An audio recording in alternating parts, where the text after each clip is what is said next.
میرا سوال یہ ہے کہ امام صاحب سے سنا ہے کہ شہر کی بڑی جامع مسجد میں نماز پڑھنے کا ثواب 500 نمازوں کے برابر ملتا ہے اور بقیہ 5 نماز کا بھی یہی ثواب ہے، کیا یہ حدیث سے ثابت ہے؟ نہیں، ایسا کچھ نہیں ہے۔ کوشش یہ کرنی چاہیے جتنی بڑی جامع مسجد ہو اس میں نماز پڑھیں۔ اس کا ایک فائدہ یہ ہے کہ جتنے زیادہ نمازی ہوں گے اتنا زیادہ اس نماز کی قبولیت کے چانسز بڑھ جائیں گے۔ کیا پتہ اللہ کس کی نماز قبول کر لے، اس کی برکت سے سب کی قبول کر لے۔ یہ فضیلت تو اس کی ہے، لیکن ایسا نہیں ہے کسی حدیث میں کہ 500 نمازوں کا اضافی ثواب ملے گا۔ ننگے سر نماز پڑھنا درست ہے، ننگے سر نماز پڑھنا مکروہ ہے۔ حضور علیہ الصلوۃ والسلام سے ننگے سر نماز پڑھنا ثابت نہیں ہے۔ نماز تو ہو جاتی ہے لیکن پسندیدہ نہیں ہے، مکروہ ہے یہ طرز عمل۔ کیا نماز چھوڑنے سے نکاح ٹوٹ جاتا ہے؟ نہیں، نکاح نہیں ٹوٹتا نماز چھوڑنے سے، لیکن کبیرہ گناہ ہے۔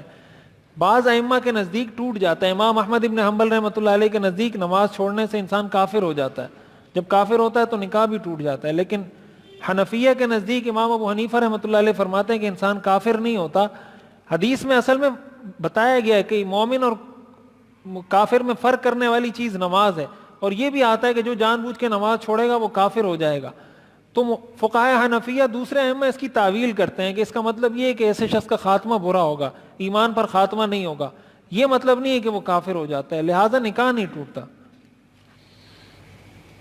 صفیں درست کرتے وقت پاؤں سے پاؤں ٹچ کرنا سنت ہے؟ یہ پاؤں سے پاؤں ٹچ کرنا سنت نہیں ہے۔ پاؤں سے پاؤں ملانا، یہ جو پاؤں پھیلا کر پاؤں سے پاؤں ملایا جاتا ہے، یہ سنت نہیں ہے۔ حدیث میں جو آتا ہے نا کہ اپنے گھٹنے کو گھٹنے سے ملائیں، ٹخنے کو ٹخنے سے ملائیں، اس کا یہ مطلب نہیں ہے ملانا۔ وہ ملانا ہم اردو میں ترجمہ کرتے ہیں، اس کا مطلب ہوتا ہے سیدھ میں لے کر آنا۔ وہ محاذات کے الفاظ ہیں، اس لیے کہ حدیث میں انہی الفاظ کے ساتھ گردن کے بارے میں بھی آیا ہے کہ اپنی گردنوں کو ملاؤ۔ تو گردن کو ملانے کا مطلب یہ نہیں ہوتا کہ نماز میں آپ اپنی گردن دوسرے کی گردن کے ساتھ ملائیں، مطلب یہ ہوتا ہے کہ آپ کی گردن اور اس کی گردن ایک سیدھ میں آ جائے۔ تو ٹخنے سے ٹخنا ملانے کا مطلب یہ کہ آپ کا ٹخنا اور اس کا ٹخنا ایک سیدھ میں آ جائے، آپ کا گھٹنا اور اس کا گھٹنا ایک سیدھ میں آ جائے۔ مقصد صف کو سیدھا کرنا ہے، یہ اس کا مقصد ہے۔ یہ جو اس کا مطلب لیا جاتا ہے یہ ٹھیک نہیں ہے۔ اقامت کا طریقہ اذان کی طرح ہے یا کوئی اور طریقہ ہے؟ اقامت کے طریقے میں قد قامت الصلاۃ اضافی پڑھا جاتا ہے 2 دفعہ، اور ایک فرق اس میں یہ ہے کہ اذان کے ہر اس کے بعد وقف کیا جاتا ہے، اللہ اکبر، اس کے بعد وقف ہے ہر، اور اذان میں 2 جملوں کو ایک ساتھ ملا کے پڑھا جاتا ہے، یہ سنت ہے۔ فرض نمازوں میں آدمی پہلی 2 رکعتوں کے بعد والی رکعتوں میں فاتحہ کے بعد سورت پڑھے گا؟ نہیں، فرض کی جو آخری 2 رکعتیں ہوتی ہیں اس میں صرف سورہ فاتحہ پڑھتے ہیں۔ کثیر نمازوں کی سنت پڑھنا ضروری ہے یا نہیں؟ کثیر نمازوں میرے خیال سے مراد ان کی قضا نمازیں ہیں۔ اگر قضا نمازیں ہیں تو سنتوں کی قضا نہیں ہے، فرض کی قضا ہے اور وتر کی قضا ہے۔ میرا سوال یہ کہ کیا ہم دونوں ہاتھوں کی انگلیوں پہ تسبیح پڑھ سکتے ہیں؟ کسی نے کہا بائیں ہاتھ سے تسبیح نہیں پڑھ سکتے اور چہرے کے بال نکالنے سے وضو ٹوٹ جاتا ہے۔ تسبیح دونوں ہاتھوں سے پڑھ سکتے ہیں، بہتر یہ سیدھے ہاتھ سے پڑھیں، لیکن الٹے ہاتھ سے پڑھنا کوئی گناہ نہیں ہے، کوئی منع نہیں ہے۔ یہ جو بات کی جاتی ہے ٹھیک نہیں ہے، دونوں ہاتھوں سے پڑھ سکتے ہیں، اس لیے کہ دونوں ہاتھ ہم بہت سے خیر کے کاموں کے لیے استعمال، دعا جب کر رہے ہوتے ہیں تب بھی دونوں ہاتھ اٹھا رہے ہوتے ہیں، اور قرآن اگر آپ پکڑ رہے ہوتے ہیں تب بھی دونوں ہاتھ استعمال کر رہے ہوتے ہیں، تو تسبیح بھی دونوں ہاتھوں سے پڑھ سکتے ہیں۔ اور چہرے کے بال نکالنے سے وضو نہیں ٹوٹتا، اگر خون نکلے گا اور اتنا خون نکلے کہ اپنی جگہ سے بہہ جائے تو پھر وضو ٹوٹے گا، محض بال نکالنے سے وضو نہیں ٹوٹتا۔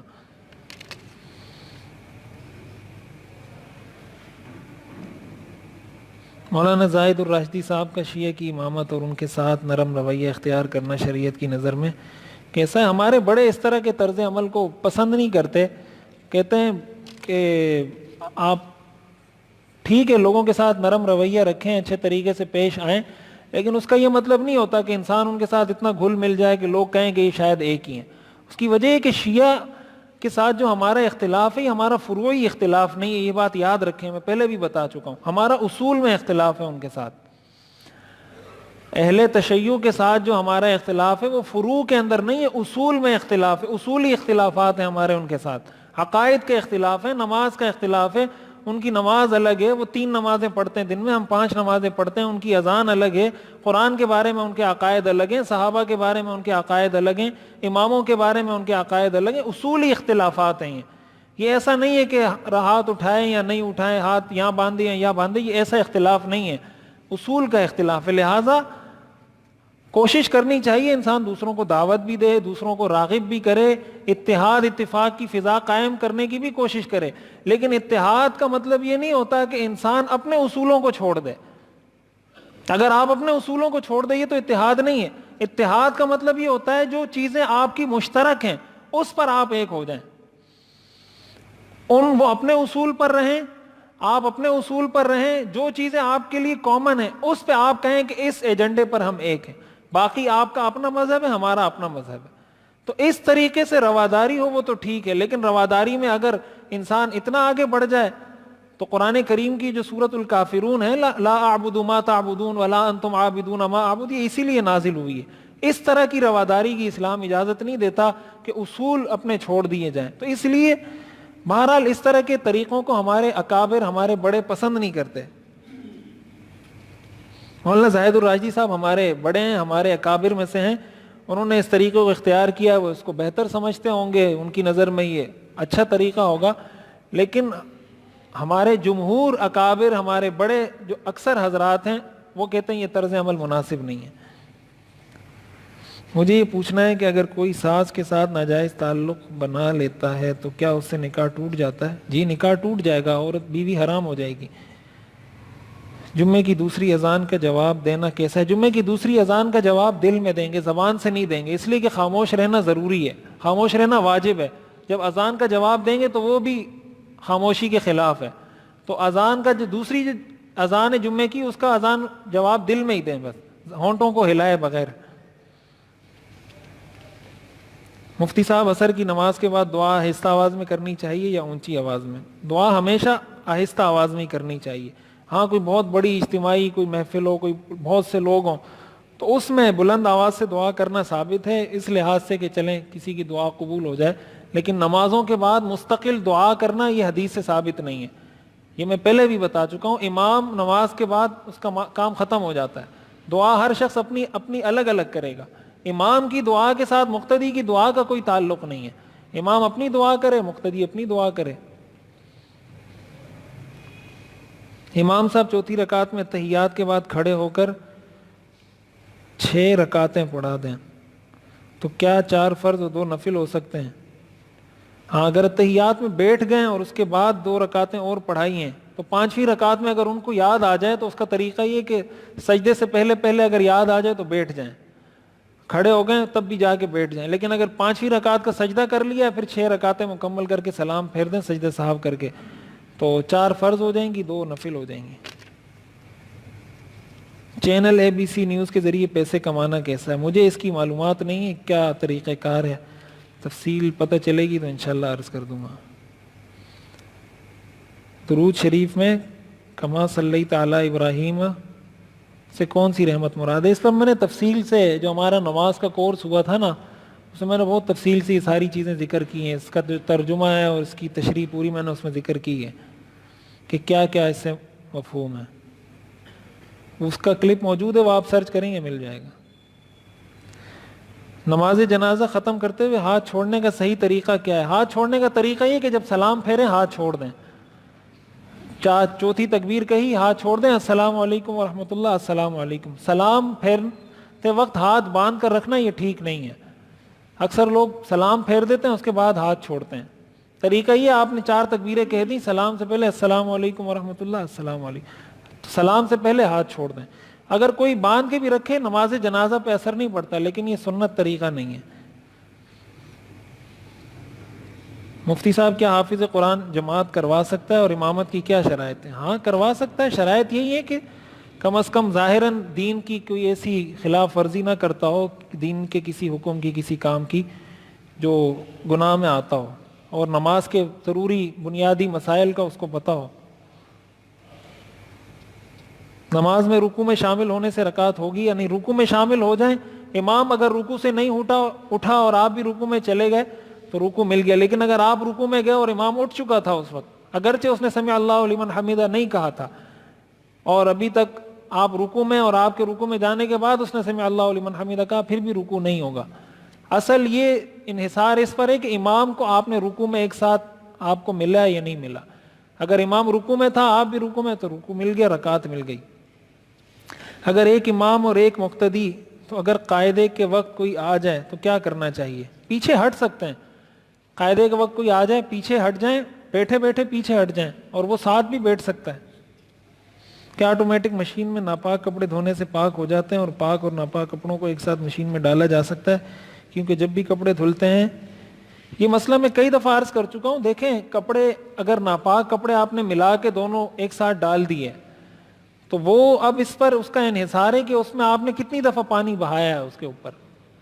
اگر آپ نے ناپاک کپڑے دھو لیے ایک ساتھ دونوں ملا کر، اس کے بعد آپ نے اس کو پانی میں دھویا، صاف پانی میں، پھر اس کو صاف پانی میں دھویا، 3 دفعہ پانی میں دھویا، تو وہ پاک ہو جائیں گے۔ لیکن اگر آپ نے ایک دفعہ پانی میں ڈالا، اس کو سب کو ملا کے دھو دیا، تو جو پاک تھے وہ بھی ناپاک ہو جائیں گے۔ اس لیے اپنے بچوں کو اس چیز کی تربیت دینی چاہیے۔ بیٹا ہے تو اس کو والد سمجھا دے، بیٹی ہے تو اس کو والدہ سمجھا دے کہ جب کپڑے پہ ناپاکی لگے، اس کا طریقہ یہ ہے کہ اس ناپاکی کو دھو لیں۔ جہاں ناپاکی لگی ہے کپڑے اتار رہے ہیں، جہاں ناپاکی لگی ہے اس کو دھو لیں، دھونے کے بعد ڈال دیں مشین میں یا کہیں بھی رکھنے رکھ دیں، وہ دھو لیں گے بعد میں۔ لیکن اس طریقے سے ناپاکی لگی ہوئی کپڑوں پر چھوڑنا، یہ ویسے بھی نحوست لاتی ہے، یہ چیز یہ شریعت میں پسندیدہ نہیں ہے۔ جہاں ناپاکی لگی ہے اس کو دھو لیں، کیا اس میں 1 منٹ بھی نہیں لگتا، نلکے کے نیچے پکڑیں، دھو لیں، نچوڑ کے رکھ دیں، جہاں آپ نے رکھنا ہے اتار دیں، دھونے والا دھو لے گا اس کو۔ تو اگر اس کا اہتمام گھر میں کریں گے تو یہ مسئلہ نہیں ہوگا۔ عورتیں تھوڑی آسانی کے چکر میں وہ بچوں کے گندے کپڑے، پیشاب والے کپڑے بھی مردوں کے کپڑوں کے ساتھ سارے مکس کر دیتی ہیں اور اس کا اہتمام نہیں کرتی۔ اگر ایسی صورت ہوگی تو کپڑے پاک ہی نہیں ہوں گے، پاک نہیں ہوں گے تو نہ نماز ہوگی، کچھ بھی نہیں ہوگا، ساری چیزیں ہی الٹی چل رہی ہوں گی۔ عشاء کی نماز فرض غلطی سے 5 بار پانچ پڑھ لی اور سجدہ سہو بھی نہیں کیا، 5ویں رکعت پڑھ لی۔ عشاء کی نماز فرض غلطی سے 5 رکعت پڑھ لی، اگر بیچ میں قاعدہ کر لیا تھا آخری قاعدہ اور 5ویں رکعت پھر پڑھی ہے تو اس کا طریقہ یہ کہ 6ٹھی رکعت اس کے ساتھ ملا لیں، اور اگر قاعدہ نہیں کیا تھا اور 5ویں رکعت اس کے ساتھ ملا لی تو اب یہ نماز نفل ہو جائے گی، فرض دوبارہ پڑھنی پڑے گی۔ قرآن پاک کا ترجمہ اور تلاوت کی کوئی مستند سائٹ یا پیج بتا دیں۔ درسقرآن.com بہت مشہور ویب سائٹ ہے، اس پہ کافی بڑے بڑے حضرات کے دروس، بیانات وہ اس پہ موجود ہیں، بہت مشہور، دنیا کی بہت بڑی ویب سائٹ ہے، اس پہ آپ کو یہ سب کچھ مل سکتا ہے۔ نماز پڑھتے وقت شناختی کارڈ گر جائے اور تصویر سائٹ سامنے ہو تو کیا نماز ہو جائے گی؟ اگر باوضو ہو کر نیل پالش لگائی ہو تو اگلے وضو میں اگر نیل پالش بغیر اتارے وضو کرے تو اگر نیل پالش لگی ہوئی ہے اور وضو ٹوٹ گیا تھا اور اب دوبارہ وضو کیا تو وضو نہیں ہوگا تو نماز نہیں ہوگی۔ ہاں اگر وضو نہیں ٹوٹا اور اگلی نماز کے لیے دوبارہ ویسے ہی ثواب کی نیت سے وضو کر رہے ہیں تو یہ وضو بھی نہیں ہوگا، وہ پرانے وضو کی وجہ سے اس کی نماز ہو جائے گی، لیکن یہ وضو اس کا بہرحال نہیں ہوگا۔ محمد ریاض مکۃ المکرمہ میں ظہر کی نماز سے پہلے 4 سنت پڑھ رہا تھا تو ایک سعودی شخص نے کہا کہ 2 کر کے پڑھا کریں، 4 رکعت سنت ایک سلام میں پڑھنا، ایسے سنت ادا نہیں ہوگی۔ بس اس میں اختلاف ہے ائمہ کا، دونوں طریقے سے ادا ہو جاتی ہے۔ حنفیہ کا مذہب یہی ہے، امام ابو حنیفہ کا، کہ ایک سلام کے ساتھ 4 رکعت پڑھیں، الگ الگ نہ پڑھیں۔